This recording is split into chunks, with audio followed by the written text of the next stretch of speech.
Hola, ¿cómo están? Estamos empezando un nuevo capítulo de esta cobertura especial de la Bienal de Arte de Venecia y hoy día estaremos cubriendo el lanzamiento del libro de arte actual chileno Copiar el Edén y tendremos una conversación exclusiva con su editor, el cubano Gerardo Mosquera.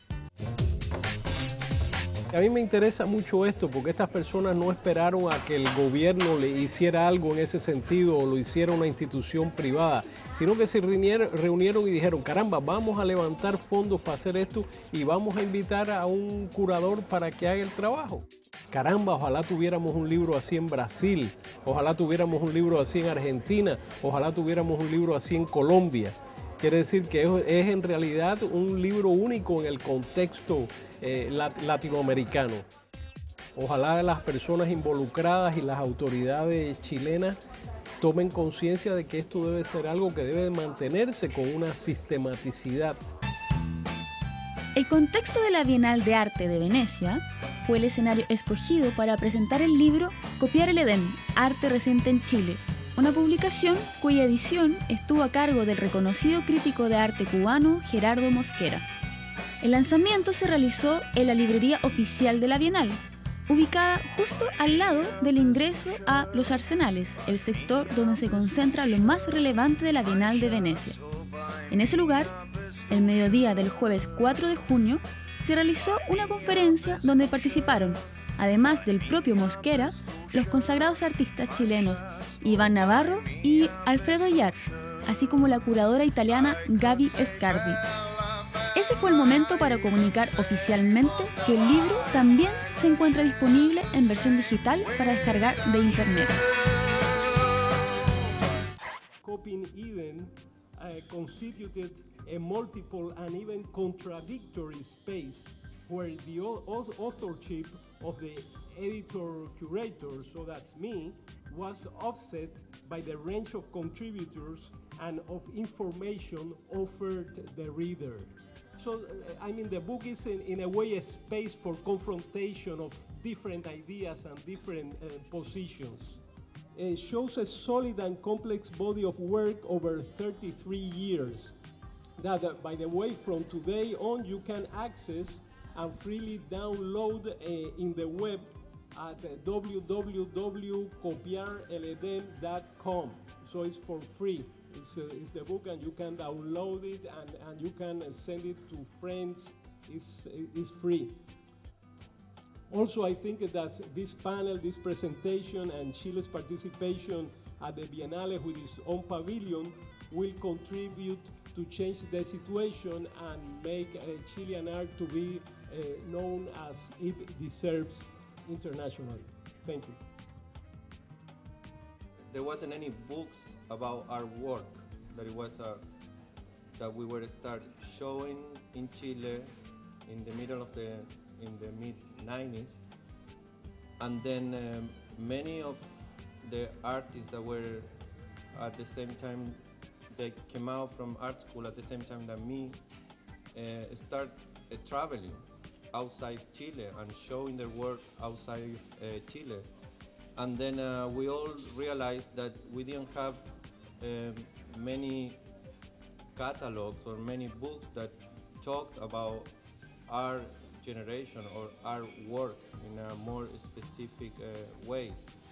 We have the website that is very interesting, the way that we can always update the works of the artist, and so in a way the book is always alive, and that's, I think, it's a very important thing for a book, to be always updated with what's going on in Chile or what's going on with Chilean artists living outside Chile. When Emilio started his welcome, he said, "This is about the book." And I think it's not about the book. I think it's about geopolitics. And it's about geopolitics in the art world, in our little art world. And whichever we like it or not, the position of countries in our little art world has to do with geopolitics. 2 years ago, at the Biennale, for the first time, the Biennale accepted to sell inside the Arsenale a pavilion to China. This was the first time the Biennale accepted to offer a space inside the Biennale to another country. This was simply the reflection of the new financial power of China and its place in the world. And if you have seen recently many artists from India, it is because India has become an extraordinary power in the world scene. And that's why you see so many Indian artists. So small countries do not exist because their economy do not exist. And emerging countries might have 1 or 2 artists. Medium-sized countries might have more artists. Major economies might have a lot of artists. Of course, there are always exceptions to the rule, but this is in reality what happens. Now, Chile is a young country and it's an emerging economy. And it has become the most vibrant economy in Latin America. And finally, Chile decided to take care of culture. It took a long time to get to that point, but they decided it was important for their image in the world. So now let me say a few words about the book. The book is extraordinary for just one reason.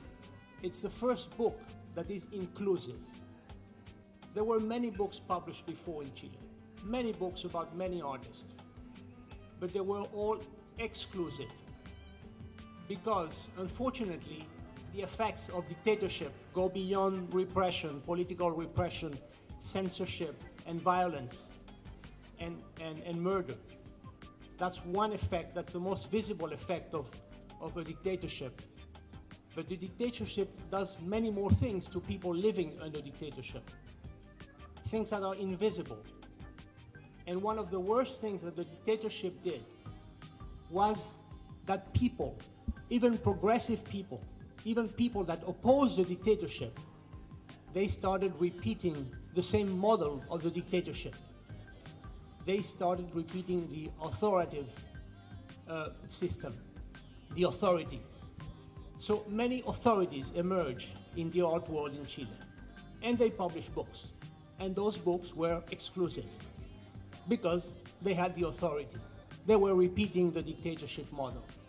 And so that's what's extraordinary about this book. It is a generous book, it is inclusive, and it gives connections. It creates connections between the artists and the scene. Thank you.